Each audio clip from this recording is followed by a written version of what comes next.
최근에 양극화의 큰 이슈는 뭐냐 그러면 강남 내에서도 양극화가 되고 있다는 겁니다. 전용 84 기준으로 해서 반포에 있는 아파트가 60억에 거래가 됐잖아요. 대치동에 상당히 가격이 높은 아파트들도 30억 중후반대 정도밖에 안 되거든요. 같은 강남이라도 이제는 가격 차이가 한 2배씩 이렇게 벌어지는 현상들이 벌어지고 있어요. 그건 아마 소득의 양극화 부분이 많이 작용한 것이 아닌가. 즉 상위 한 10%의 소득 증가보다는 상위 1%의 소득 증가가 훨씬 빠르게 일어나고 있다. 강남 내에서 양극화 같은 것도 앞으로는 이슈가 될 상황이라고 볼 수 있겠죠.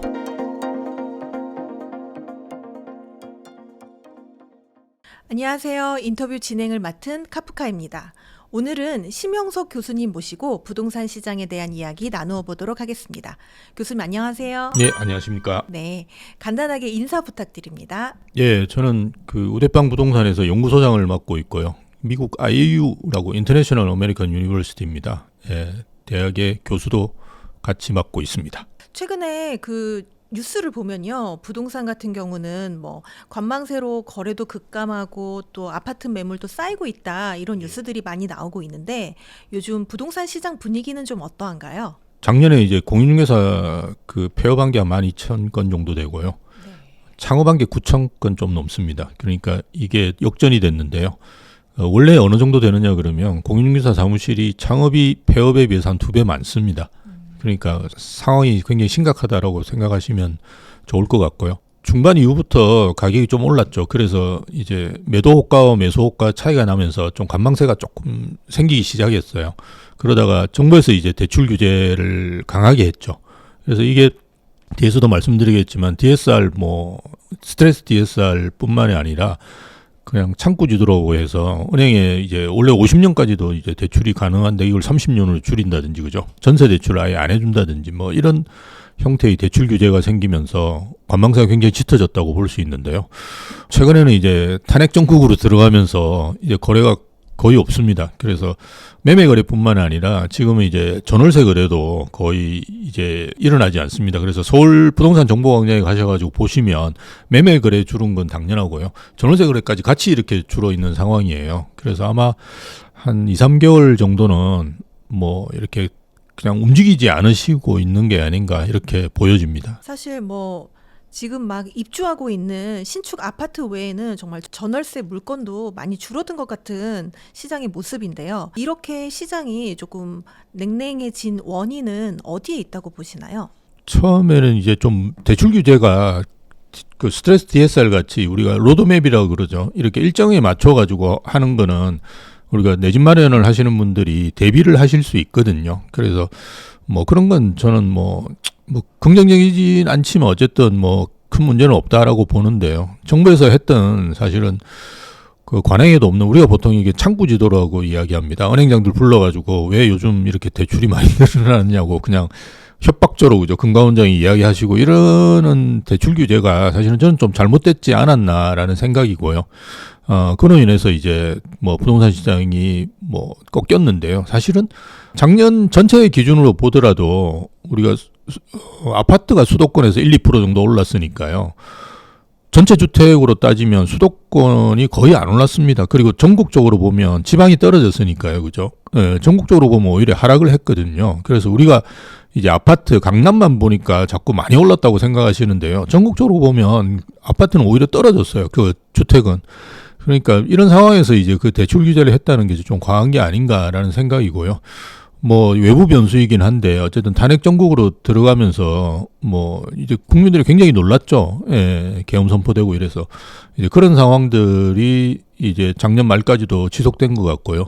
올해 들어서 이제 조금씩 저희도 이제 매수자들이 늘어나고는 있는데요. 아직 예전 상황 회복하려면 시간은 좀 많이 걸릴 것 같아요. 그렇다면 지금과 같은 상황이 언제까지 지속될까요?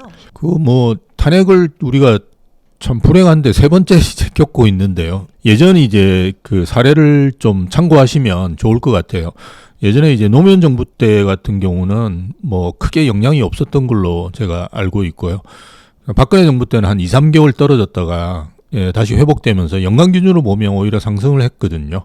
그래서 빠르면 이제 1분기 안에 좀 정리가 되지 않을까라는 생각도 들고요. 뭐 늦더라도 상반기 정도까지는 우리가 만약 이제 그 정치 일정이 이제 대선으로 넘어간다 하더라도 사실은 상반기에는 다 끝나거든요. 그래서 그렇게 되면 그 하반기부터는 이제 본격적으로 거래를 하신다든지 움직이시지 않을까. 왜냐하면 하반기로 갈수록 특히나 올해 말 정도로 갈수록 이제 내년부터 시작되는 입주 물량 거의 단절이 나옵니다. 그래서 그런 공급 부족 문제가 굉장히 심각하다는 인식들이 많이 퍼질 거예요. 그렇다 그러면 올해 말이나 하반기부터는 뭐 그에 대한 대비 차원에서라도 좀 빨리 움직이시는 분들이 계실 걸로 보이거든요. 그래서 어쨌든 뭐 그 상반기까지는 좀 이런 추이가 지속되지 않을까 이렇게 봐야 될 것 같습니다. 예. 네. 사실 부동산 하면은 또 저희가 작년 한 해를 한번 정리를 하고 넘어가면 좋을 것 같은데요.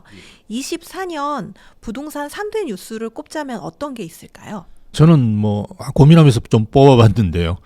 양극화가 첫 번째가 아닌가라는 생각이 들고요. 두 번째는 이제 대출 규제입니다. 이거는 이제 아마 지금 현재 이제 민주당이 집권할 가능성이 상당히 높아졌죠. 예, 그렇게 돼서 민주당이 아마 집권을 하면 가격이 오를 때 쓸 수 있는 대책으로서 보니까 다른 건 별로 효과가 없었는데 대출 규제를 하니까 효과가 있더라라는 인식들을 지금 많이 하시고 계실 거예요. 그래서 대출 규제는 아마 계속되지 않을까라는 생각 때문에 좀 대출 규제라는 부분도 우리가 이슈로 뽑을 수 있고요. 마지막은 아무래도 뭐 탄핵 정국이죠. 예, 그 세 가지가 최근 이제 부동산 시장을 좌우하는 큰 요소인데요. 양극화는 사실은 이 세 가지 요소 중에 이제 탄핵이라는 건 어차피 정리가 될 거고요. 그죠? 나머지 두 가지는 이제 계속될 변수이기 때문에 조금 더 주목하시는 게 좋고요. 양극화는 어쨌든 우리가 소득의 양극화 때문에 이게 생기는 겁니다. 근데 과거의 양극화는 우리가 대부분 수도권과 지방이 양극화되고 그죠? 뭐 이런 이야기들이 많았었거든요. 그리고 서울 내에서도 우리가 양극화라고 이야기하면 그 소위 이야기하는 서울 외곽 지역과 뭐 중심 지역 간의 양극화 이런 이야기들을 많이 했는데요. 최근에 양극화의 큰 이슈는 뭐냐 그러면 강남 내에서도 양극화가 되고 있다라는 겁니다. 그래서 뭐 잘 아시다시피 국평이죠. 우리가 전용 84 기준으로 해서 반포에 있는 아파트가 60억에 거래가 됐잖아요. 근데 대치동에 상당히 가격이 높은 아파트들도 30억 중후반대 정도밖에 안 되거든요. 그러니까 이게 같은 강남이라도 이제는 가격 차이가 한 2배씩 이렇게 벌어지는 현상들이 벌어지고 있어요. 그래서 그건 아마 제가 판단하기로는 소득의 양극화 부분이 많이 작용한 것이 아닌가. 즉, 그 상위 한 10%의 소득 증가보다는 상위 1%의 소득 증가가 훨씬 빠르게 일어나고 있다라고 보여집니다. 그래서 이런 것들이 반영이 되다 보니까 강남 내에서 양극화 같은 것도 앞으로는 상당히 이제 그 이슈가 될 상황이라고 볼 수 있겠죠. 그런데 올해 방금 말씀해 주신 것처럼 양극화를 보면 과거에도 보면 핵심지가 오르고 나서 그 주변 지역들이 오르고 또 그다음 수도권이 오르고 이게 지방으로 퍼져나가는 약간 순환매가 있었는데 이번에는 또 그런 모습이 좀 없었던 것 같아요. 예, 맞습니다. 이게 앞으로 순환매가 나타날 거라고 보시나요? 아니면 이런 현상이 짙어질 거라고 보시나요? 예전과 같은 순환매는 힘들 거로 저는 보고 있는데요. 아마 오르긴 오를 거예요. 그런데 그 오른 폭이 다를 겁니다. 그래서 이게 굉장히 심각한데요. 제가 이제 예로 들어보면 뭐 서울에는 이제 한 뭐 20억 아파트 이렇게 하면 지방에는 한 10억이라고 만약 우리가 그 가정을 한다 그러면 서울에 20억 아파트가 이제 10% 오르면 2억이 오르잖아요. 근데 지방에 이제 10억 아파트는 10% 오르면 1억이거든요. 근데 예전에는 이제 상승률은 비슷했었어요. 이렇게 나중에 이제 키 맞추기를 하다 보니까 언젠가는 이제 지방에 있는 아파트들도 상승률을 서울만큼은 이제 올렸거든요. 근데 지금은 아예 상승률 자체가 다르거든요. 서울은 뭐 작년에 이제 그냥 우리가 평균적으로 아파트가 오른 거를 집계를 해보면 성동구가 한 10% 올랐고요. 서초구가 한 5, 9% 정도 올랐어요. 상당히 많이 오른 겁니다. 예, 왜냐하면 그게 평균이기 때문에 제가 말씀을 드리는 거고요.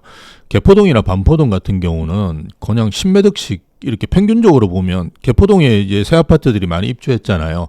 작년 초에는 30평대가 대부분 20억 그 초중반대였어요. 근데 지금은 다 평당 1억이 되어 있습니다. 가서 아마 매매해 보시면 아는데요. 35평이면 한 35억은 주셔야 돼요. 그만큼 이제 많이 올랐습니다. 그래서 어쨌든 그런 이제 단위당 가격 자체가 이제는 완전히 달라지는데 상승률 자체도 이제 다르다는 거는 이거는 뭐 정말 영원히 따라갈 수 없는 상황이 되는 거죠. 10% 오를 때 1, 2% 오르다가 이제 끝나는 거죠. 이제 그렇게 되는 또 큰 이유는 정부에서 저는 이제 윤석열 정부에서는 그래도 원래 공약 사항이 뭐냐 그러면 거래를 활성화시켜서 가격을 떨어뜨리겠다는 건데요.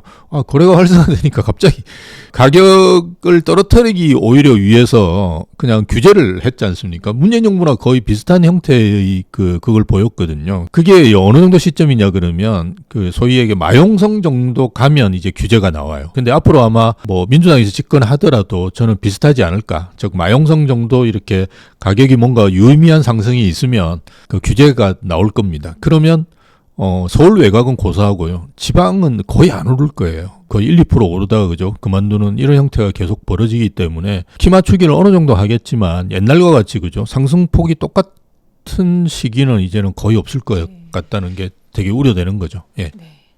그렇다면 25년 이렇게 부동산 제도나 법령이 이렇게 달라지는 내용이 좀 있을까요? 꽤 달라지긴 한데요. 사실은 크게 이제 눈에 띄는 거는 저는 없다고 보는데요. 근데 어쨌든 지방 부동산에 대해서 이렇게 특례 같은 것들이 많이 적용됩니다. 이거 특례란 게 뭐냐 그러면 1주택을 가지고 계시더라도 그죠? 매입하시면 1주택을 가지고 있는 것으로 이제 봐드린다는 겁니다. 그래서 종부세 기준 같은 것도 3억에서 4억으로 그죠? 올랐고 그다음 취득세도 아마 지방 같은 경우는 1억 원이었는데 공시가 지금 2억 원으로 이제 늘었어요. 그래서 공시가 2억 원이면 한 3, 4억 정도 되는 그죠? 지방 같은 경우는 아파트인데요. 그 정도까지를 매입하시더라도 1주택으로 이제 간주해 드린다는 거니까요. 이런 지방 부동산 시장에 대한 특례 같은 것들이 좀 확대됐다라는 것도 한번 보실 필요가 있는데요. 근데 이러니까 지방 가서 투자하자 이렇게 하시면 안 되고 투자 가치가 있는 상품이 더 이제 가치가 높아졌다 이렇게 이제 보시면 되지 투자 가치가 없는데 이것 때문에 오를 거다 이렇게 보시는 거는 조금 약하지 않는가 그렇게 생각 들고요. 그리고 작년에 이제 계속 저희한테 영향을 미쳤던 스트레스 DSR이라고 하는 제도가 있는데요. 이게 2단계까지 적용됐죠. 작년에 이제 잠깐 7월 달에 원래 적용해야 되는데 이게 9월 달로 연기가 됐었어요. 그러면서 오히려 상승폭을 주거선호지역 같은 거 조금 더 키웠죠. 그게 이제 올해 7월 달부터 다시 이제 3단계가 시행이 됩니다. 그래서 이금융권 또 신용대출까지도 이제 들어와서 대부분의 대출은 다 걸린다라고 생각하시면 되고요. 그리고 가상금리 같은 것도 조금 더 올라가는 형태이기 때문에 아마 여러분들이 7월 전에 이제 그 대출을 받으시는 거하고 7월 이후에 받으시는 거는 금액 차이가 조금 나실 거예요. 대신에 이제 변동금리로 빌리시면 금액 차이가 많이 나고요. 아시다시피 이게 이제 변동금리에 더 강하게 적용이 됩니다. 근데 고정금리로 하시면 사실 영향은 크지는 않습니다. 그렇더라도 영향이 좀 있으니까요. 뭐 대출을 받으시고 내 집 마련하실 경우에는 좀 고려하시는 게 좋고요. 그리고 단기 등록 임대가 이제 복원이 됐는데요. 6년이고요. 안타까운 거는 이제 아파트에는 복원이 안 되고요. 비아파트에 복원이 되었습니다. 그래서 저는 이게 아파트에 복원되지 않으면 사실은 효과는 별로 없다라고 보는 게 맞거든요. 지금 현재 상업용 부동산이 별로 좋지도 않는 상황에서 이 뭐 6년 단기 임대가 복원됐다, 부활했다고 해서 오피스텔을 막 매입하셔가지고 주택임대 사업 하실 분은 저는 없으실 거라고 봐요. 그래서 좀 안타깝다라고는 생각이 들고요. 뭐 또 하나는 상당히 많이 고민을 한 걸로 알고 있는데요. 다주택자 양도세 중과 배제죠. 뭐 이게 이제 내년까지로 그죠 연장이 됐습니다. 그래서 뭐 이런 사항들이 올해 좀 보셔야 될 변경 사항이 아닌가 그렇게 봅니다. 예. 방금 말씀해주신 내용 보면은 이제 지방 부동산을 약간 부양하기 위한 정책들이 제도들이 좀 있는데 이게 지방 부동산 부양 효과가 있을 거라고 보세요? 전 그 약할 거라고 봐요. 예, 그러니까 우리가 지방에 보면 옛날에 미분양 주택 같은 경우도 그죠? 뭐 1주택 특례 같은 걸 넣었었는데요. 그게 뭐냐 그러면 중공업 미분양만 들어가 있어요. 그래서 사실은 중공업 미분양은 이미 거의 다 끝났기 때문에 사실은 지방 부동산을 활성화시키는데 큰 영향은 없고요. 그리고 대부분 뭐 중공업 미분양 같은 경우는 조금 정말 악성이지 않습니까? 그래서 추천하기가 좀 그래요. 근데 처음에 이제 우리가 뭐 여러 가지 사유 때문에 그죠? 지금과 같을 때 만약 지방에서 분양을 하면 좋은 입지라도 미분양이 나올 가능성이 있겠죠. 그죠? 그 이런 그냥 초기 단계 미분양 같은 경우는 관심 가지는 분들이 꽤 있거든요. 그래서 이런 것까지도 같이 하는 것이 맞는 게 아닌가 싶고요. 또 하나는 저는 한 2년 전부터 계속 이야기해 왔는데요. 제가 원래 뭐 부산입니다. 고향이. 그래서 지방 출신이다 보니까 지방 부동산 안 좋아지는 게 얼마만큼 지역 경제에 영향을 미치는지 잘 압니다. 지방은 이제 건설 부동산 그 산업이 차지하는 비중이 되게 커요. 서울에 비해서. 그래서 이런 걸 좀 활성화시킬 필요가 있다고 해서 계속 이야기해 왔는데요. 잘 아시다시피 뭐 5년 양도세 명제라는 게 있습니다. 이게 뭐 예전부터 정부에서 그 경기가 안 좋을 때 취해왔던 거예요. 근데 이걸 지금 윤석열 정부에서도 하지를 않았거든요. 그런데 이거가 가장 효과가 저는 있을 거라고 봐요. 그래서 아예 그냥 양도세를 면제해 주는 거고, 그냥 미분양 주택은 모두 다 적용한다든지 이렇게 하면, 예전의 사례를 본다 그러면 지방 그죠? 미분양들이 빠르게 이제 없어졌거든요. 그래서 저는 5년 양도세 중과 배제 같은 것들을 지금 해야 되지 않을까. 왜냐하면 이게 지방의 미분양이 지금 전체 미분양이 80%가 차지하는 게 한 3년간 계속되고 있습니다. 그래서 제가 최근 통계도 79%더라고요. 이게 미분양도 그렇고 중고급 미분양도 그렇습니다. 그 말은 뭐냐 그러면 이게 우리가 구조적으로 이제 지방은 그죠 계속 미분양이 이렇게 남아 있다는 말이기 때문에 구조적인 거는 뭔가 대책을 마련해야 되는 상황이거든요. 그래서 3년 동안 지속됐다 그러면 이제는 좀 이런 좀 획기적인 대책들을 내놓아야 될 시점이 아닌가 그렇게 봅니다. 예. 2025년 부동산 시장을 리딩할 뭐 트렌드나 이슈가 있다면 무엇이 있을까요? 최근에 이제 저도 깜짝 놀랐는데요. 그 토지거래 허가구역을 오세훈 시장께서 푼다라고 이제 말씀을 하셨어요. 그 사실은 좀 생뚱맞습니다. 2022년도 그렇고 23년도 그렇고 사실 지금보다도 오히려 안 좋을 때가 있었습니다. 아시다시피 지금은 우리가 뭐 떨어진다 이런 개념이 아니니까요. 그래도 뭐 약보합 이렇게 이야기할 수 있는데요. 통계를 보면. 당시에는 정말 떨어졌거든요. 가격들이.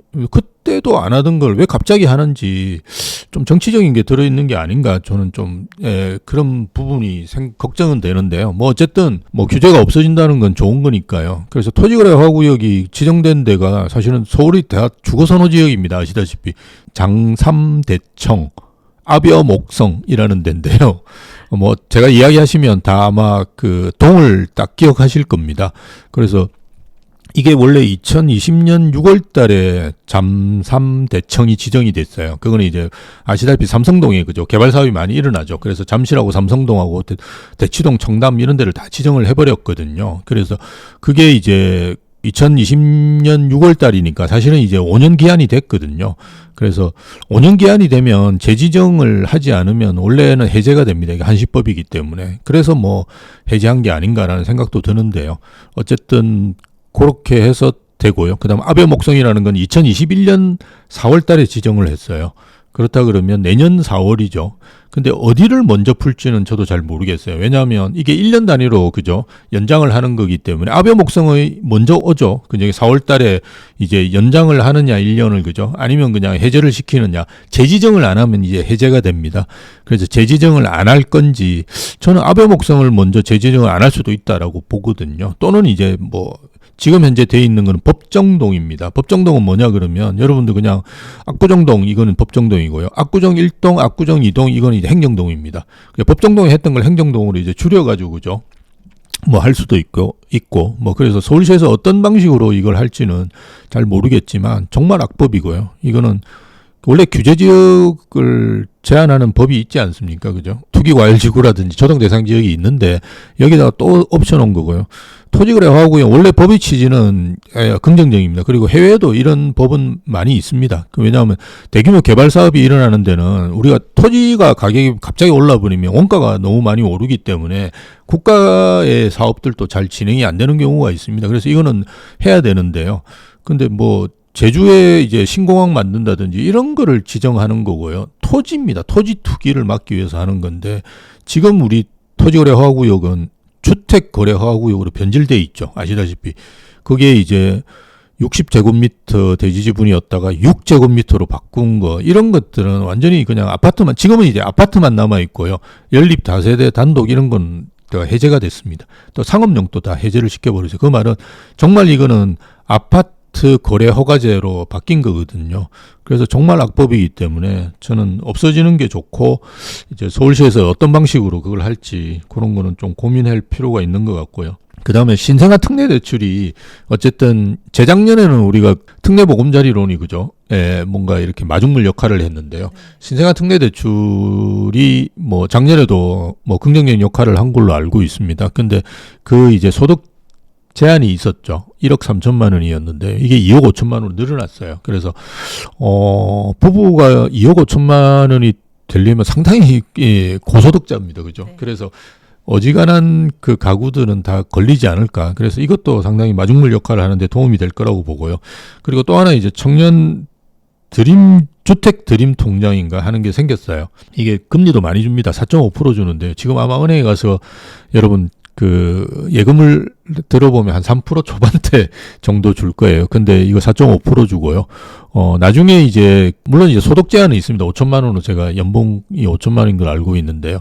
1년 지나고 난 다음부터 이제 대출을 받으실 수 있습니다. 이제 청약 같은 걸 하셔가지고 그죠. 80%까지 대출이 되고 최저가 2.2%로 제가 알고 있거든요. 그래서 근데 이제 이게 1년 지나가지고 되는 거라 가지고 이제 드디어 작년에 이게 도입됐습니다. 그래서 11월 기준으로 133만 명 정도 가입하신 걸로 알고 있는데요. 올해부터 이제 그게 쓸 수 있는 분들이 이제 나오기 시작합니다. 그래서 이 숫자가 그래도 적지 않으니까요. 아마 관심 가지고 하시는 분들도 생기지 않을까. 그래서 이런 세 가지 정도가 그 부동산 시장의 마중물 역할을 하면서 또 의미 있는 변화를 만들어내지 않을까 그렇게 봅니다. 예. 2025년도에 이제 금리가 뭐 내려갈 것이라고 많이들 전망을 하고 계시고 또 정치적 불확실성이 좀 지속되는 것도 있고요. 상반기 동안에 또 경기는 또 안 좋을 거라고 또 많이 예측을 하시는데 이렇게 많은 긍정적인 요소와 부정적인 요소가 섞여 있는 25년도 부동산 시장은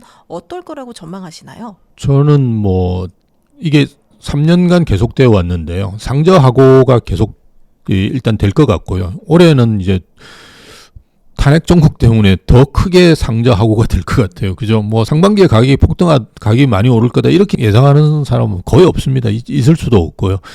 그러니까 똑같이 그렇게 가지 않을까라는 생각이 들고요.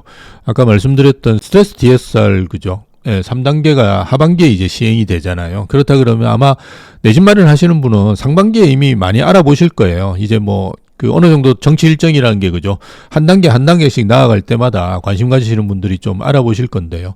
예, 그렇게 해서 상반기 때 이제 좀 집을 사시거나 대출 같은 거를 일으키시는 게 도움이 되시니까요. 뭐 그렇게 진행을 한다 그러면 어쨌든 그 상반기에 준비를 하셔가지고 하반기부터 이제 뭐 거래가 늘어나면서 상저하고가 또 계속되지 않을까 보고요.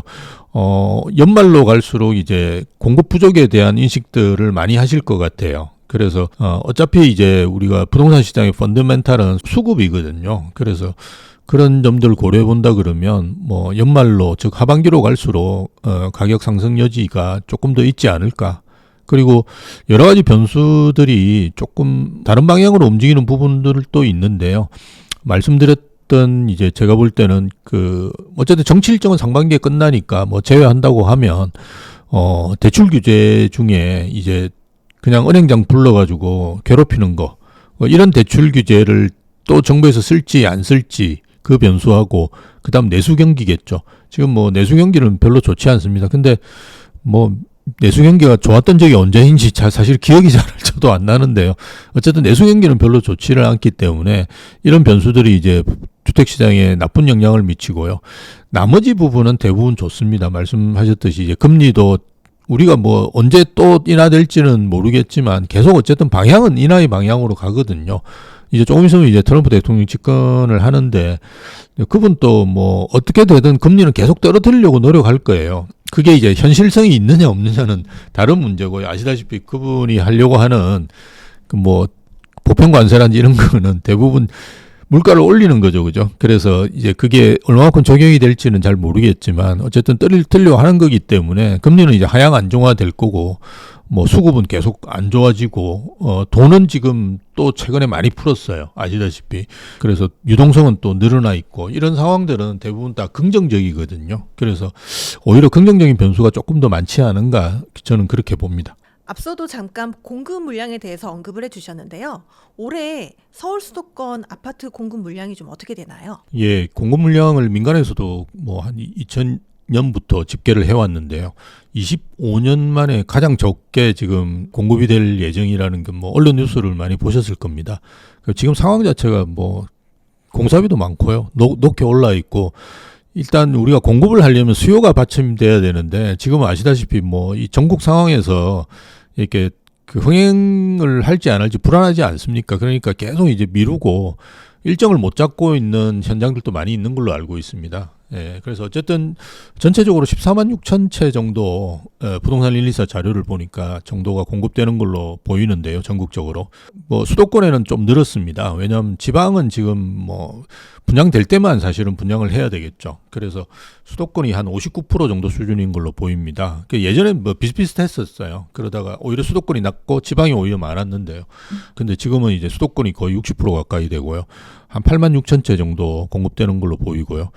서울이 한 2만 2천 채 정도 공급되는 걸로 발표가 됐는데요. 뭐 어떤 분들은 이제 2만 2천 채면 뭐 많지 않느냐 이렇게 생각하실 수도 있는데 유의하셔야 될 점은 지방하고 다르게 서울 같은 경우는 이게 대부분 정비사업, 즉 재개발 재건축으로 이루어집니다. 한 80% 정도 됩니다. 아마 올해도 80% 정도로 제가 통계를 봤는데요. 그렇다 그러면 나머지 70%는 이제 조합원들이 원래 주인 있는 집을 공급하는 겁니다. 그 조합원 분양이라고 그죠. 보통 이야기하는 거고요. 나머지 이제 30%만 일반 분양이거든요. 그것만 이제 실제로 분양이라고 보시면 입주고 뭐 신규 공급이라고 보시면 됩니다. 그래서 대략 한 6천 채, 7천 채 정도밖에 안 되죠. 요게 이 정도 수준이면 지방 소도시 정도에서 분양하는 겁니다. 그래서 일단 공급은 상당히 심각해져 가고 있다. 계속. 왜냐하면 지금 공급하면 어차피 3, 4년 후에 입주를 하니까 그죠. 2028년 이후에 이제 입주 물량도 뭐 별로 없네. 그죠. 이렇게 생각하실 수도 있는 거죠. 예. 네. 사실 그 공급 물량 관련해 가지고 작년 초에도 그 건설사들의 PF 문제가 좀 대두가 됐었는데요. 지금도 사실 건설사들이 그렇게 좋은 환경은 아니라고 들었습니다. 혹시 그런 리스크가 또 발생할 가능성은 어떻게 보시나요? 예, 뭐 개별 현장이라든지 지역에 따라서 상당히 다른 형태를 보이겠지만 어쨌든 지방 같은 경우는 굉장히 어려운 걸로 제가 알고 있고요. 안 좋은 정도가 아니라 지방은 상당히 힘듭니다. 지금 분양해가지고 청약을 한 명도 안 하는데도 있을 정도로 굉장히 심각하거든요. 그래서 지역에 따라 상품에 따라 좀 차이는 있겠지만 지금 뭐 건설이라든지 공급을 할 수 없는 거의 상황이라고 볼 수 있고요. PF 문제가 사실은 이게 빨리빨리 우리가 옥석을 가려가지고, 그죠? 드랍시키는 건 드랍시키고, 아니면 이제, 저는 이제 생각했던 게, 뭐, 공공에서, 그죠? 매입을 해서, 어차피 지금 지방도 공급이 안 되지만 필요하거든요, 주택은. 그래서 정부에서 이제 인수를 해서 뭔가 좀 빨리 공급을 할 수 있는 방안 같은 걸 만들면 되는데 이걸 사실은 질질 끌어오고 있다는 게 제일 큰 문제입니다. 물론 이제 여러 가지 이제 이유도 있고 한데요. 그게 이제 제일 큰 문제라고 저는 보고요. 대신에 이제 이게 우리나라 금융 시스템을 흔들 만큼 큰 문제냐 이거는 좀 아닌 것 같고요. 왜냐하면 전체를 다 해서 뭐 저번에 나온 걸 보니까 20조, 30조 정도. 그러니까 PF는 많은데요. 그중에 이제 좀 불안한 PF, 뭐 완전히 무너지고 이런 것도 아니고 좀 불안한 PF를 뽑은 게 한 20조, 30조인데요. 여러분 뭐 잘 모르시겠지만 5대 시중은행의 1년 순이익이 그 정도 됩니다. 그래서 사실은 이것 가지고 우리나라 뭐 경제를 흔든다 이거는 우리나라가 경제가 세계 10위입니다. 그래서 그거는 예전부터 사실은 작년부터 그죠. 우리가 4월 위기설부터 제가 7월 위기설까지는 들은 것 같아요. 그 다음부터는 이 위기설이 안 나오는데요. 올해도 위기설은 거의 없는 것 같아요. 그래서 그거는 경제를 좀 아는 분들은 대부분 그냥 웃으실 거예요. 그런 이야기들은. 그런데 아마 폭락한다고 막 이렇게 이야기하시는 분들이 그걸 가지고 엄청나게 써먹었는데요. 사실은 뭐 지나고 나니까 별 문제가 아니고요. 아까 말씀드렸듯이 20, 30조 정도 되는 거는 우리나라 5대 시중은행 순이익입니다. 순이익. 그러니까 그거 가지고 뭐 불안해 하실 필요는 없는데요. 현장마다 이제 지역마다 조금 차이는 있겠죠. 지금 서울 같은 경우는 뭐 거래량도 조금 주춤하고 또 가격도 약간 주춤하고 굉장히 선호 지역 외에는요. 지금 이런 상황이 오히려 이제 매수하기에는 또 좋은 기회가 될 수 있다라고 말씀을 하시는 분들이 많은데요. 지금 같은 시기에 서울에 내 집을 마련하는 거 어떻게 보시나요? 그러니까 이제 장기적으로 좀 그죠? 이렇게 주택을 보시는 게 좋고요. 요즘 저도 이제 저희 우대방 부동산에서 최근에는 이제 상담을 합니다. 그래서 대면 상담도 이렇게 오셔가지고 많이 하시거든요. 그래서 젊은 분들 만나보면 이제 생각하시는 게 너무 이렇게 주식하듯이 부동산을 자꾸 바라보시는 분들도 많은데요. 이건 뭐 제가 항상 말씀드리지만 몇 채를 사는 게 아니고요. 내 집 마련 그냥 한 채 하시는 개념으로 생각하시면 됩니다. 그걸 고려하셔가지고 이제 좀 하시면 저는 좋다고 보는데요. 주식도 마찬가지인데요. 부동산도 남들이 안 살 때 떨어져 있을 때 사셔야 됩니다. 그거는 아주 그냥 진리입니다. 진리. 제가 이런 이야기 한 게 아니고요.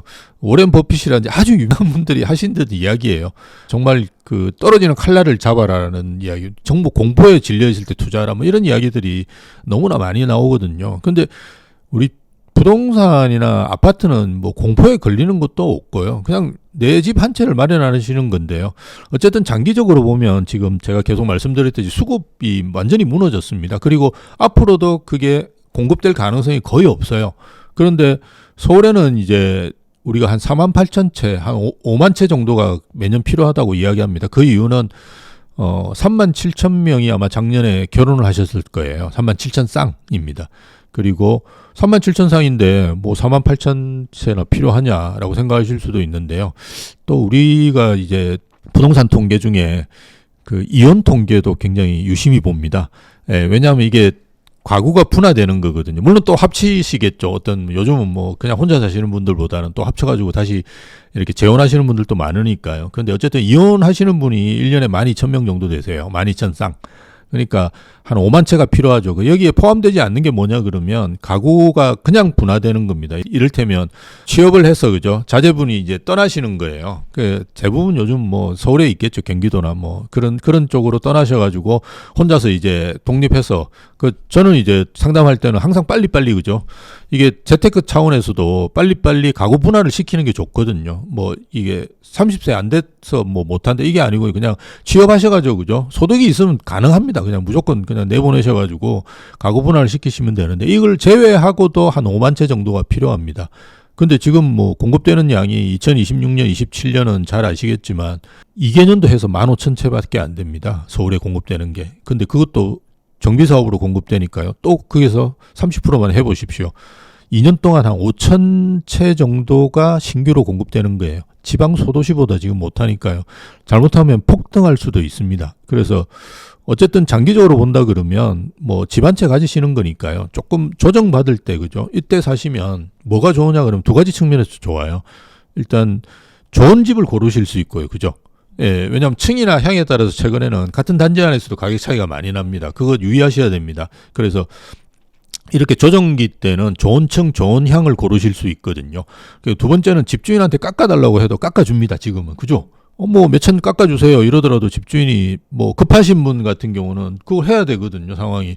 그래서 그런 아주 좋은 조건을 가지고 있을 때 사시는 게 좋은데요. 나중에 오를 때 막 가격이 많이 오르고 이럴 때 2021년 상황을 여러분 생각해 보시면 잘 아실 건데요. 집도 안 보고 계약금을 쏘옵니다. 그게 아주 일반적입니다. 제가 그거는 30년 동안 제가 부동산 시장에 있었기 때문에 너무 많이 봐왔어요. 그런 상황들을. 그래서 아니 그건 층이나 향이 좋고 안 좋고가 아니지 않습니까?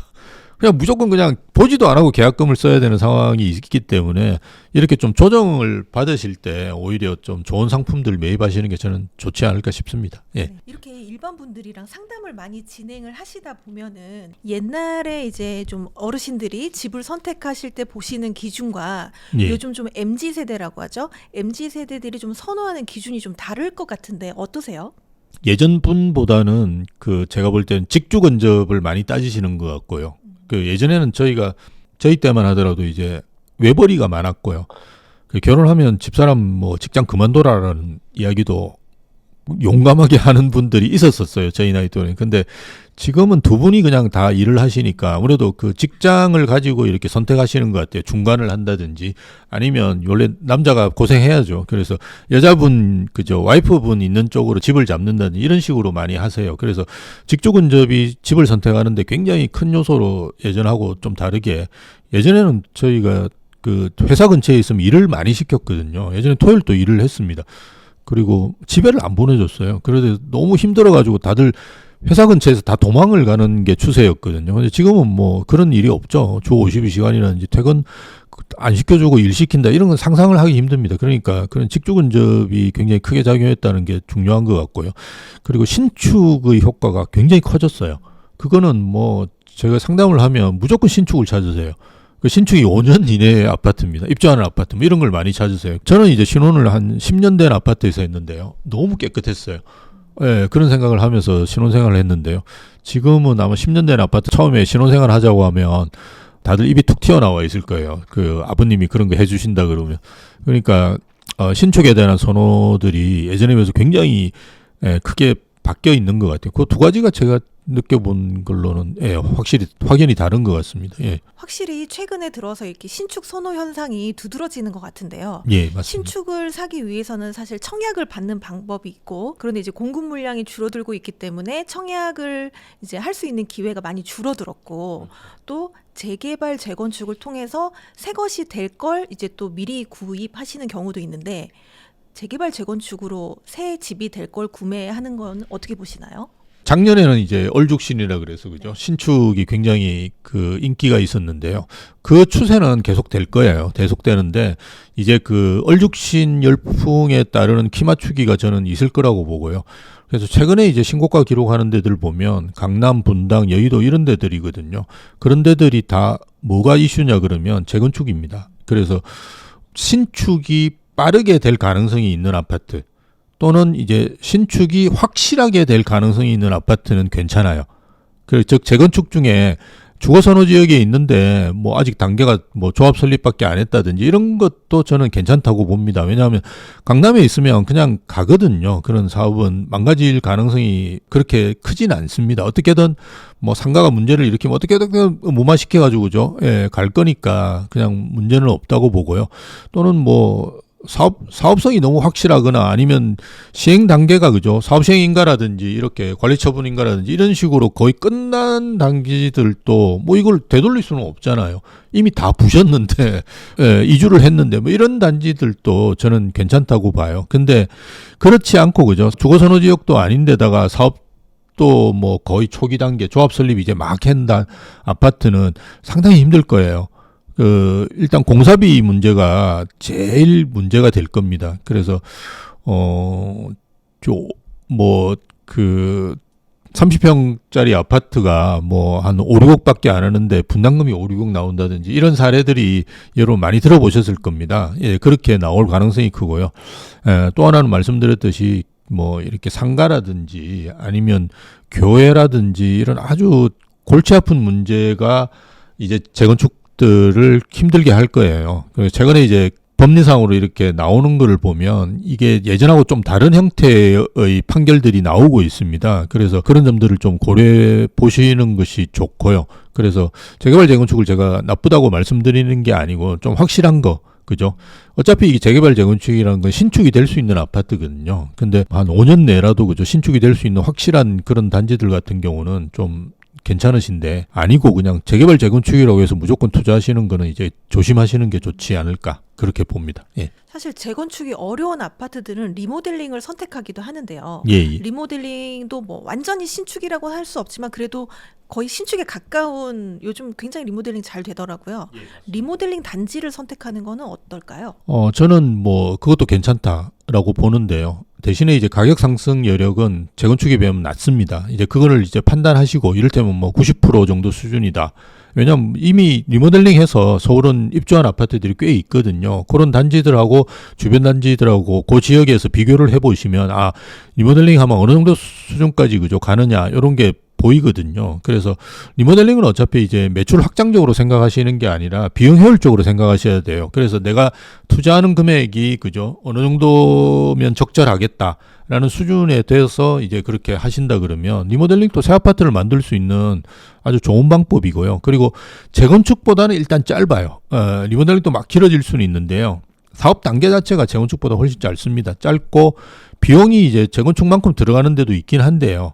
뭐 재건축보다는 일단 비용은 좀 적게 듭니다. 그래서 그런 점들을 고려해 본다 그러면 리모델링도 되게 좋은데요. 지역에 따라 좀 다르게 보실 필요는 있습니다. 이를테면 강남은 재건축하는 게 좋아요.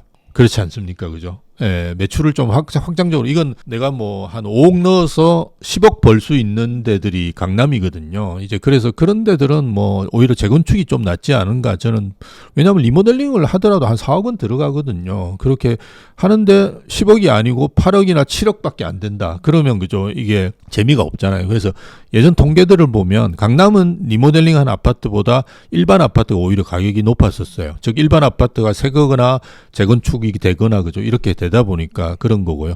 강남을 제외한 지역들 같은 경우는 리모델링도 꽤 효과가 있었습니다. 그래서 뭐 그런 점들을 고려해 보시면 리모델링도 뭐 괜찮은 선택지가 아닌가 그렇게 봅니다. 예. 사실 작년에 이제 선호하는 지역이 더 많이 오르고 이런 현상이 굉장히 두드러졌어요. 예. 근데 사람들은 다 좋은 지역에 가고 싶어 하잖아요. 근데 너무 비싼 곳은 갈 수가 없으니까 여기를 좀 대체할 수 있는 좀 지금부터 관심 있게 보면 좋을 지역이 있다면 어디가 있을까요? 예, 지역들을 고려하시는 게 좋은데요. 근데 저는 또 교과서 같은 말씀을 드릴 수밖에 없는데요. 제가 유튜브에 나와서 가끔 드리는 말씀인데요. 서울에 이제 많이 오를 것을 만약 선택하신다 그러면 20억대 아파트를 고르셔야 될 겁니다. 20억 가까이 되거나, 그죠? 20억 정도 되는 아파트. 거기가 이제 마포구, 광진구, 동작구, 강동구 정도 수준이에요. 그 이상 되는 아파트를 고르시지 않으면 상승률은 이제 차이가 날 겁니다. 그래서 그런 아파트를 고르시는 게 저는 좋다라고 보고요.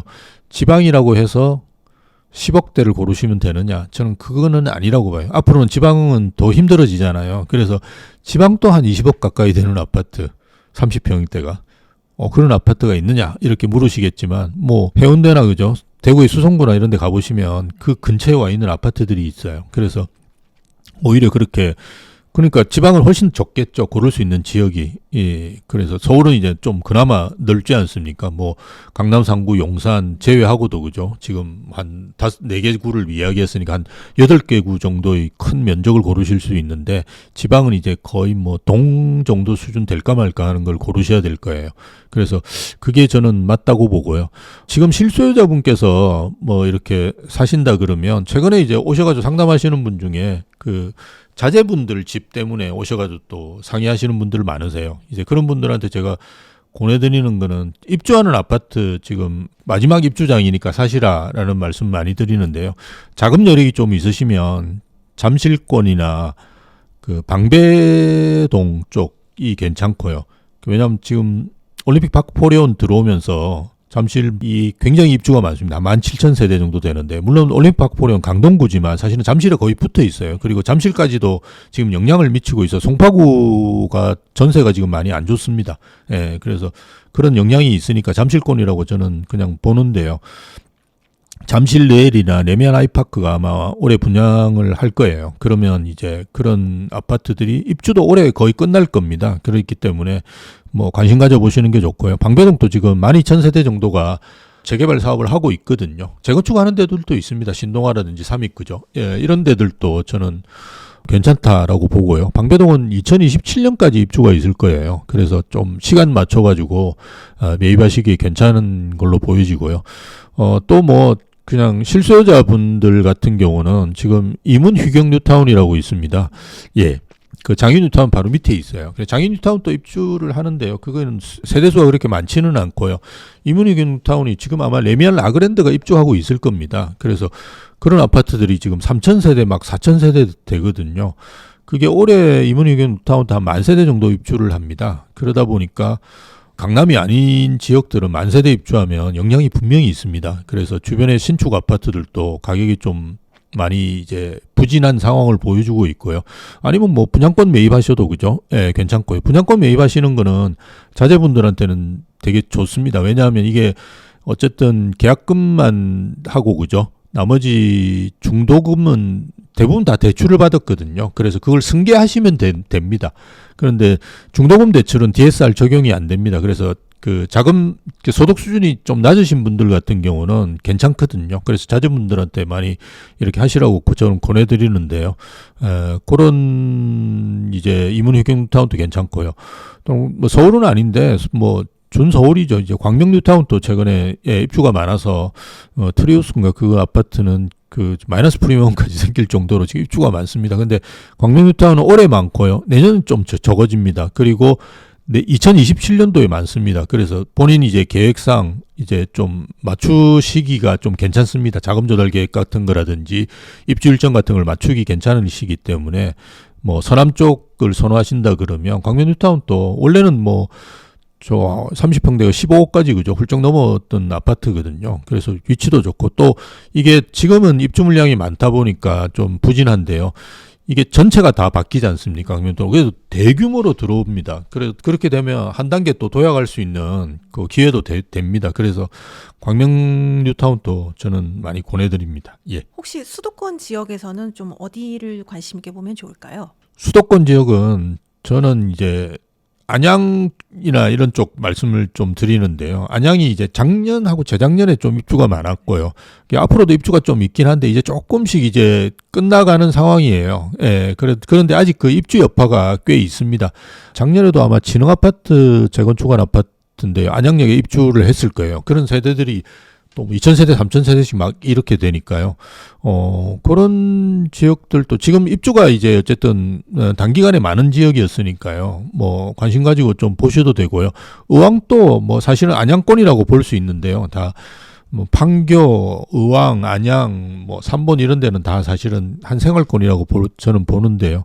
의왕 쪽도 보면 최근에 이제 입주하는 아파트들이 꽤 있습니다. 근데 이제 의왕 쪽에는 좀 유심히 보셔야 될 게 역에서 먼 데들이 꽤 있어요. 예. 그래서 우리가 그 어차피 호재는 되게 많거든요. 의왕이 아마 GTX 이런 것도 계속 들어올 겁니다. 그래서 그런 역 주변을 좀 유심히 보시는 것이 좋지 않을까 싶네요. 사실 이렇게 작년에 평택 쪽에 분양도 많았었고 예. 했는데 또 미분양도 많잖아요. 많습니다. 네, 예. 장기적으로 평택은 좀 어떻게 보시나요? 평택도 미분양이 지금 많은 데가 어디냐 그러면 화양지구라는 데인데요. 여기는 이제 평택강 쪽이에요. 평택의 이제 신도시 주변은 괜찮은데요. 근데 뭐 유의하셔야 될 점이 이런 서울에서 이제 거리가 되게 멀잖아요. 먼 이런 지역이고 또 GTX라든지 이런 걸로 인해서 뭐 가까워질 수 있는 지금 현재 그런 상황도 아니고요. 그런 지역들 같은 경우는 직주 근접의 의미가 제일 크거든요. 그래서 일자리가 있는데 이게 뭐 삼성입니다. 그죠? 아시다시피. 근데 삼성이 지금 그 공장 설립 이런 게 좀 진행이 잘 안 됩니다.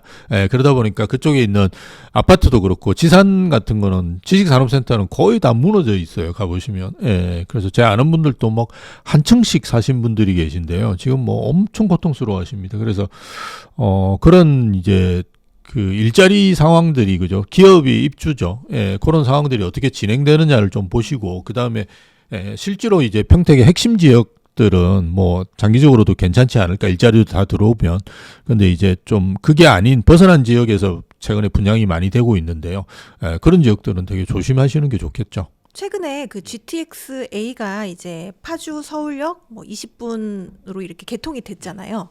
그런데도 이 집값은 크게 움직임이 이렇게 아직은 보이지 않는 것 같습니다. 원인이 좀 있을까요? 장기적으로는 좀 어떻게 보시나요? 그거는 뭐 제가 판단할 때는 일단 지금 현재는 그 GTX 호재가 될 만큼 좋은 시장이 아니고요. 탄핵 정국이기 때문에 그런 점이 분명히 있고요. 일단 2028년 삼성역이 뚫리는 때가 그죠 가장 크게 오를 시점이 아닌가라는 생각하고 아마 그게 뭐 선반영된다 그러면 뭐 2027년이나 그죠 이렇게 선반영될 수는 있겠지만 지금은 너무 멀잖아요. 그래서 아직 선반영되긴 좀 이른 감은 있고요. 동탄은 사실은 좀 경기가 그렇게 나쁘지 않을 때 그죠 뚫렸어요. 그러다 보니까 동탄은 뚫렸을 때 가격도 많이 오르고 했던 걸 기억하실 겁니다. 그런데 이게 파주운정인데요. 파주운정 같은 경우는 지금 현재 그 호가는 1, 2억 정도 높이는 걸로 알고 있는데 거래는 안 됩니다. 근데 말씀드렸듯이 이게 그 지금 탄핵 정국이라는 상황들이 더 크게 작용하기 때문에 그런 걸로 보여지고요. 저는 파주 운정을 긍정적으로 보는데요.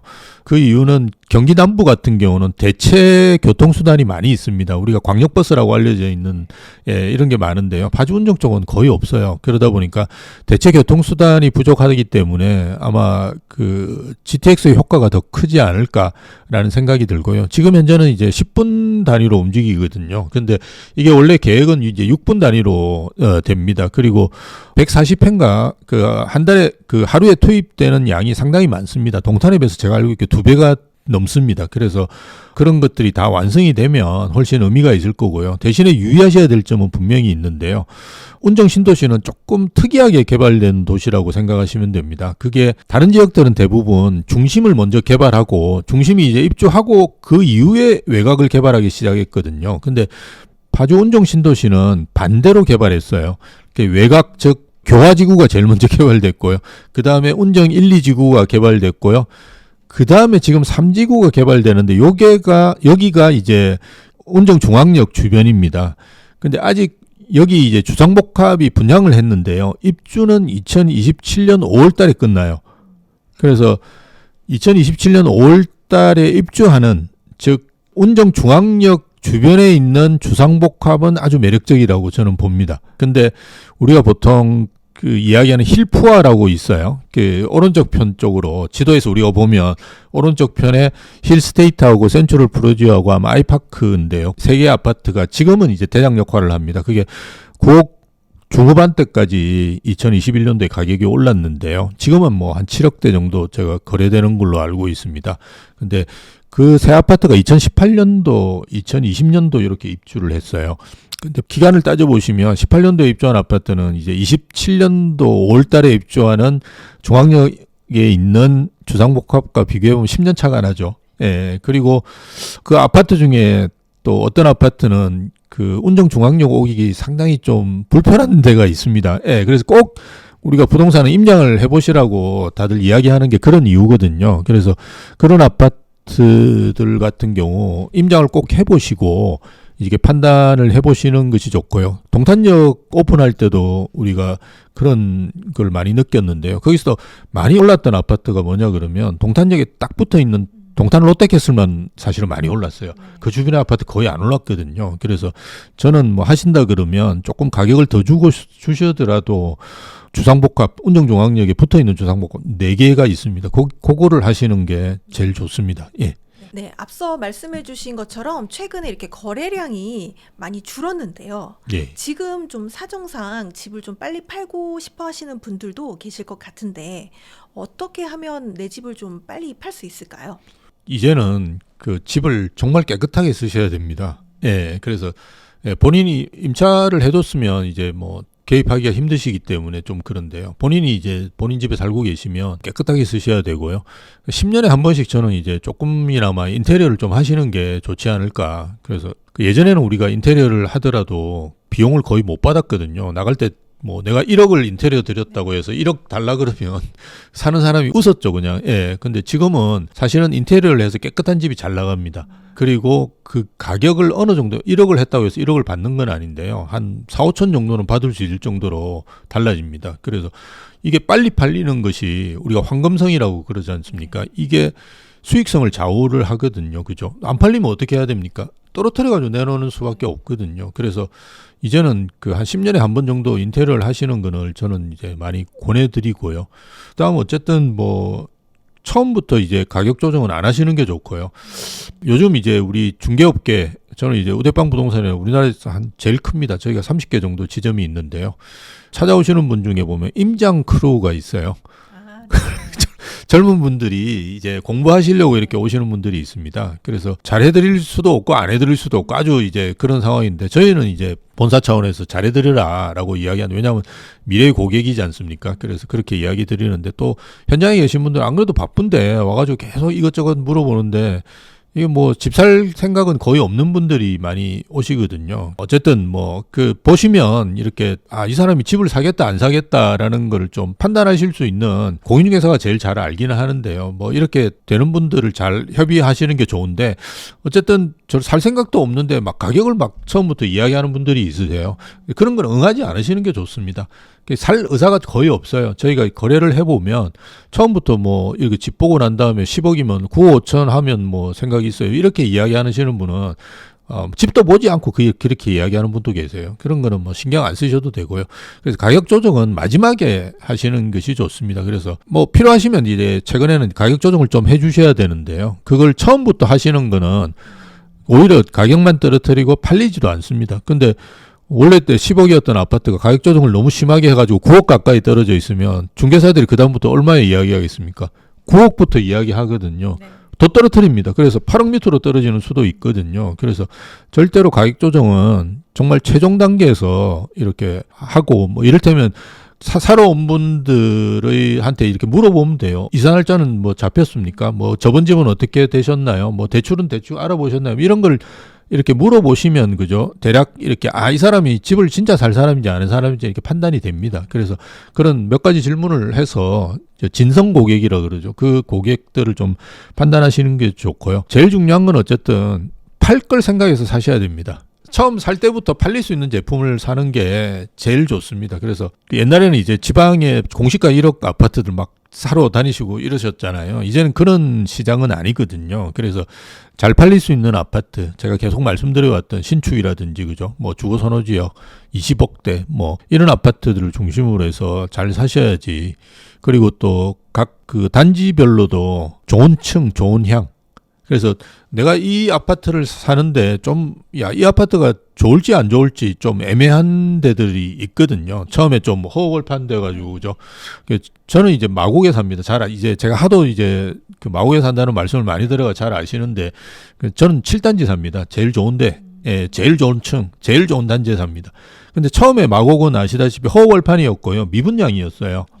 제가 2014년도에 거의 원주민처럼 처음 들어갔는데, 그때 가서 이제 제가 선택을 해야 되지 않습니까? 그때 뭘 선택해야 되겠습니까?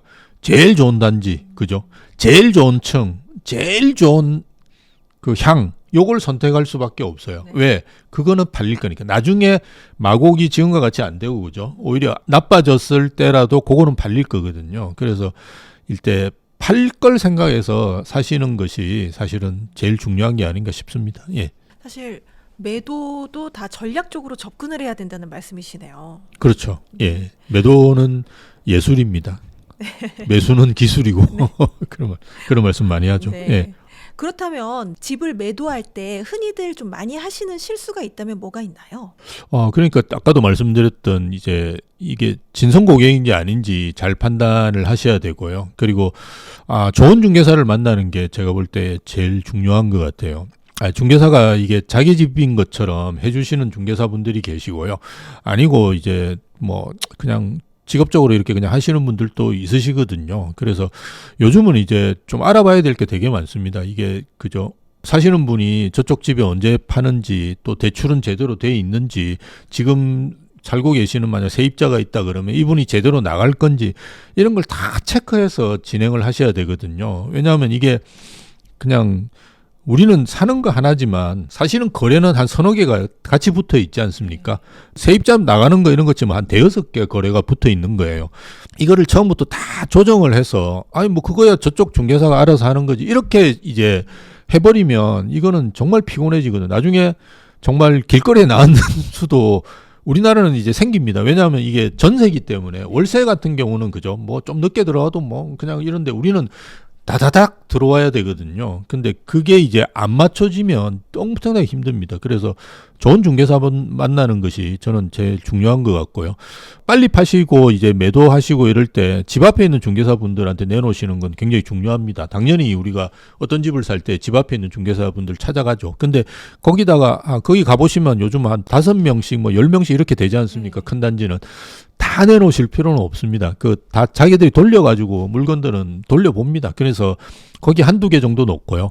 그 다음에 저희 우대빵 부동산과 같이 수도권 전체적으로 하는 광역 쪽으로 광역적으로 하는 회사들이 있습니다. 여기도 내놓고, 왜냐하면 우리는 그 전속 중개 개념이 아니기 때문에 여러 군데 내놓으시잖아요. 근데 똑같은데 계속 내놓는 거는 사실 아무 의미가 없습니다. 그래서 저희처럼 광역적으로 하는데도 하나 내놓고 이렇게 이제 보완작용을 할 수 있는 중개사들, 이를테면 아까 말씀드렸듯이 단지에 있는데 내놓고 또는 그 단지에서 좀 떨어진 단지에 그죠 계시는 중개사분한테 내놓고 이런 것도 가능해요. 그런 식으로 하셔가지고 좀 광역적으로 중개가 이루어지도록 이렇게 하시면 좀 거래하시는 데 좋고요. 세입자가 이렇게 있으시는 분들이 많습니다. 많은데 이거를 뭐 아까 중개사분들이 잘 이렇게 관리하셔야 되는데요.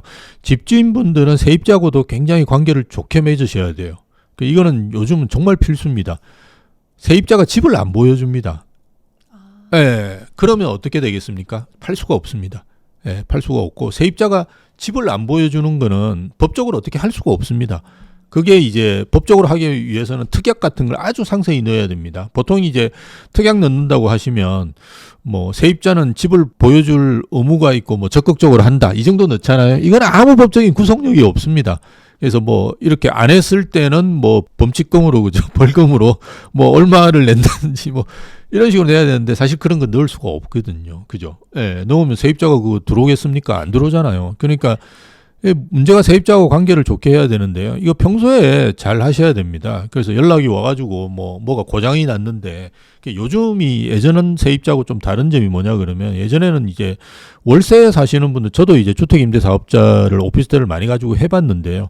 주택임대사업자를 하면 월세 사는 분들은 연락을 자주 해요. 제가 심하게 연락받은 경우는 TV가 안 나온다고 해서 연락받아가 중개사한테 가보라고 하는데 코드가 뽑혀져 있었어요. 예, 그런 사례도 있습니다. 뭐 문고리 고장나도 연락 오고요. 별의별 이 다 있습니다. 그리고 그 연락 오는 게 꼭 토요일 날 연락 와요. 평소에는 집에 잘 없거든요. 그런데 사시는 분은. 그럼 토요일 날 좀 쉬는데 계속 연락 오는. 그래서 되게 피곤하거든요. 근데 요즘 전세 사는 분도 연락 많이 하십니다. 그래서 뭐가 이제 고장이 났다든지 그죠? 아니면 좀 불편하다든지 뭐 이런 거 있을 때 굉장히 친절하게 그죠? 예, 서로 이제 공유하고 교류를 하시는 것이 좋은데 뭐 세입자가 저렇게 연락하느냐 뭐 또는 이제 집주인한테 저렇게 하면 되느냐 뭐 이런 식으로 자꾸 생각하시면 안 되고요.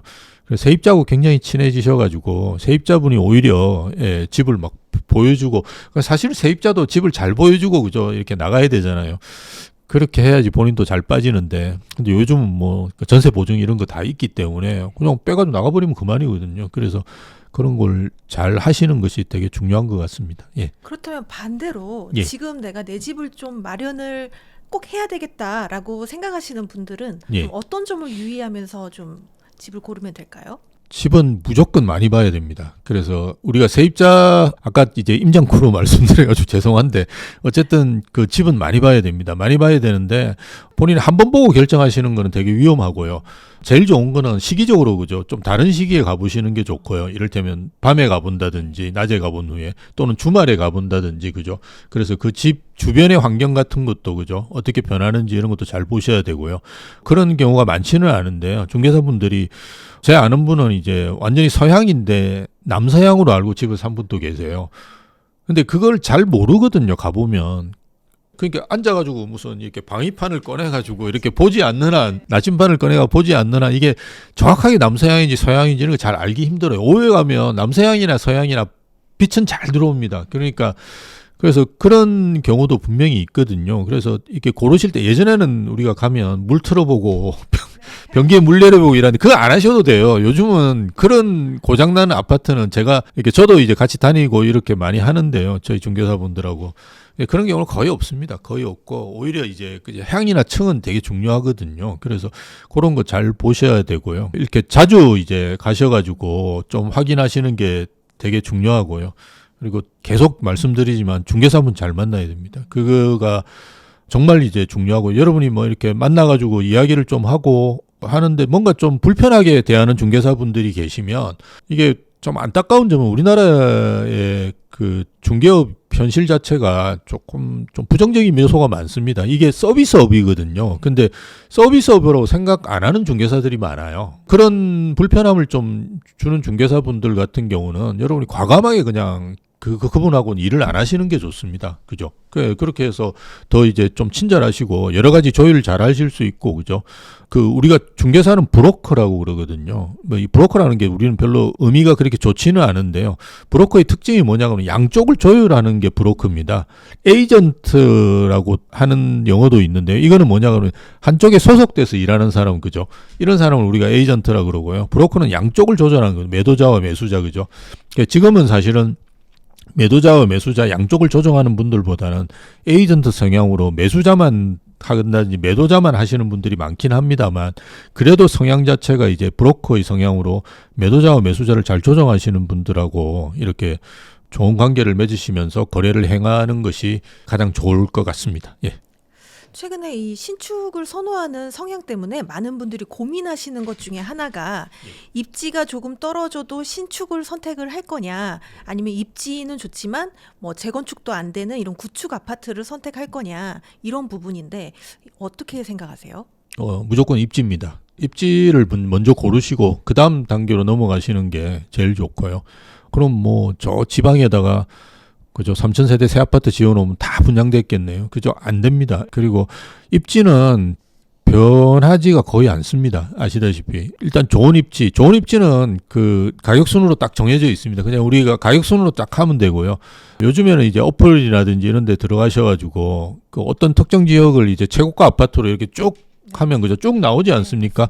그 아파트부터 보시면 돼요. 예, 그런 식으로 그게 이제 그 지역에서 가장 입지가 좋은 아파트입니다. 왜냐하면 이게 아파트라는 거는 저평가라든지 이런 게 있기가 힘듭니다. 여러분 그 많이 보시는 뭐 저희 경쟁사긴 한데 호갱노노 이런데 들어가서 보시면 어떤 아파트를 지금 보고 있는 사람이 몇백 명씩 되시거든요. 그죠? 그런 거 확인하실 수 있을 겁니다. 여러분.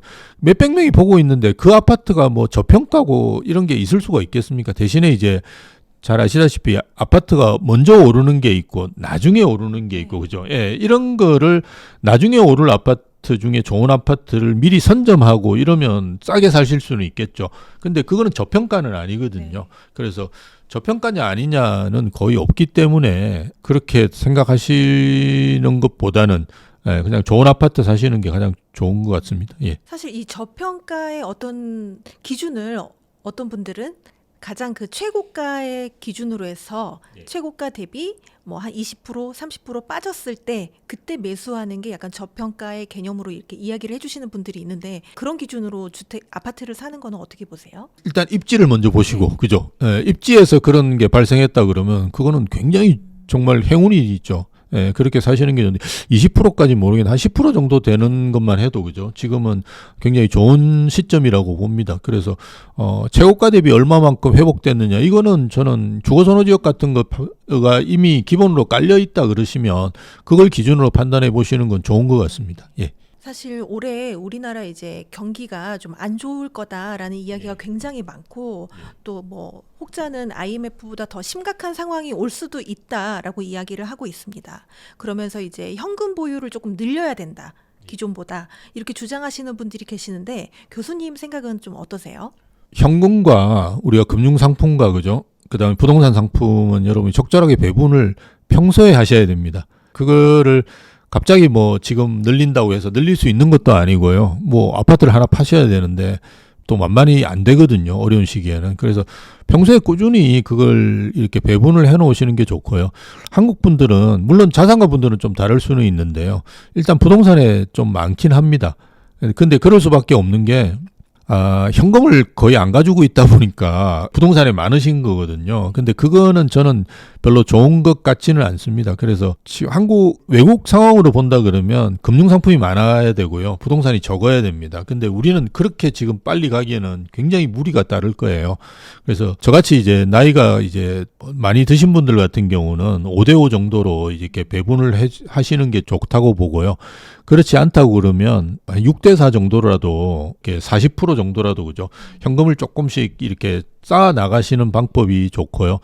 그리고 앞으로는 아마 연금형 상품 같은 것들을 뭐 미리 가입하시는 게 저는 좋지 않을까 싶습니다. 저도 이제 나이가 꽤 많다 보니까 지금 뭐 가입해가지고 10년 있다가 찾는 상품 같은 경우는 야, 10년 있다 내가 죽을 줄도 모르는데 이런 생각이 가끔 들거든요. 그래서 그런 거를 빨리 하시는 게 좋습니다. 왜냐하면 금융상품이라는 게 묵혀두면 묵혀둘수록 좋습니다. 그래서 아마 여러분 주변에 이렇게 뭐 은행에 가셔가지고 하셔도 되고요. 이렇게 주로 이제 보험 이런 쪽에서 많이 하시는데요. 연금상품은. 그래서 한 10년 정도 이렇게 묵혀두고 10년 이후에 받는 그런 연금 상품들이 꽤 있습니다. 예, 그런 상품들은 한 5% 이렇게 나오는 것들도 있어요. 그런데 아마 금리가 다시 오를까라는 건 저는 좀 의문입니다. 그래서 지금 같은 수준으로 간다 그러면 한 5% 정도를 10년 동안 이렇게 계속 그죠 묵혀둬 가지고 나중에 여러분 은퇴하시고 찾으실 수 있다 그러면 그거보다 좋은 상품은 없거든요. 그래서 저번에 어떤 데 가니까 1억 원으로 그 서울 부동산 하고 싶은데 어떻게 하느냐고 그래가지고 하지 말라고 제가 그냥 말씀드리고요. 그냥 연금 상품 같은 거를 가입하시라고 이야기했거든요. 그러니까 1억 원으로 서울에 아파트를 하시면 정말 실수하실 수도 있거든요. 그래서 오히려 그럴 때는 금융상품 같은 걸 하셔가지고 늘리셔가지고 뭐 부동산을 한다든지 그죠. 이런 방식으로 가면 되니까요.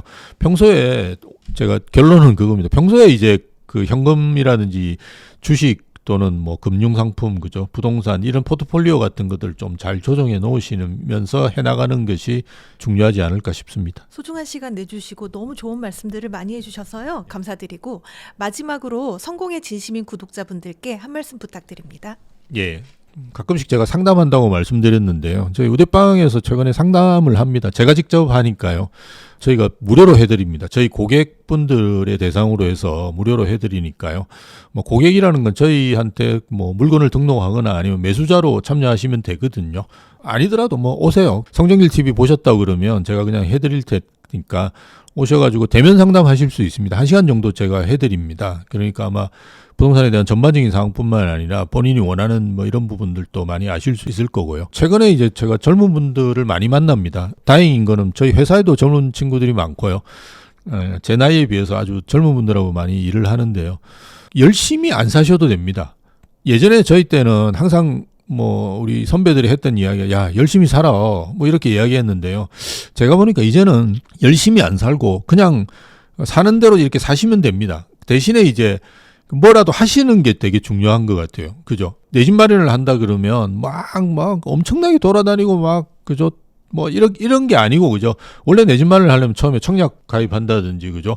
뭐 이런 식으로 차근차근 여러분들이 그냥 하시는 대로 하시면 됩니다. 남들. 근데 그것도 안 하는 분들이 제가 보니까 너무 많아요. 너무 많기 때문에 우리 때는 열심히 해야지 눈에 보였는데요. 지금은 그냥 하시면 됩니다. 예, 열심히 안 하셔도 돼요. 열심히 안 하셔도 되는데 그냥 청약통장 가입하시고 그다음에 청약 넣고 그죠? 가끔씩 이제 중개사 사무실에 가서 뭐 본인이 원하는 지역에 금매가 있는지 그죠? 이런 것도 한 번씩 파악해 보시고 이 정도로 하시면 되는데 밤새도록 돌아다니시고 뭐 주말마다 다니고 이럴 때까지는 안 하셔도 돼요. 극성맞게. 그렇게 안 하시더라도 내 집 마련 하시는데 차근차근 준비하셔고 하시면 아마 다른 분들하고 격차가 많이 벌어질 거예요. 이제 그 제 나이 되면 대부분 알 수 있습니다. 우리가 소득과 자산이라는 걸 구분해서 생각하셔야 되는데요. 소득이 많다고 자산이 다 많지가 않아요. 친구들 보면 지금 강남에 살고 있고 뭐 이런 자산이 많은 친구들 중에 뭐 의사, 변호사 아닌 사람들도 많아요. 예, 그냥 직장 생활 꾸준히 했는데도 그냥 된 친구가 있고요. 의사 변호사인데도 강남에 집이 없는 친구들도 많이 있어요. 예, 그래서 그거는 자산을 어떻게 불려나가느냐가 중요하기 때문에 여러분들이 어쨌든 그런 프레임을 잘 만드셔가지고 계속 꾸준히 노력하시면 여러분 주변의 분들하고는 차이가 많이 나는 자산가가 될 수 있지 않을까 그렇게 생각합니다. 예, 네, 오늘 정말 감사드립니다. 예 감사합니다. 네.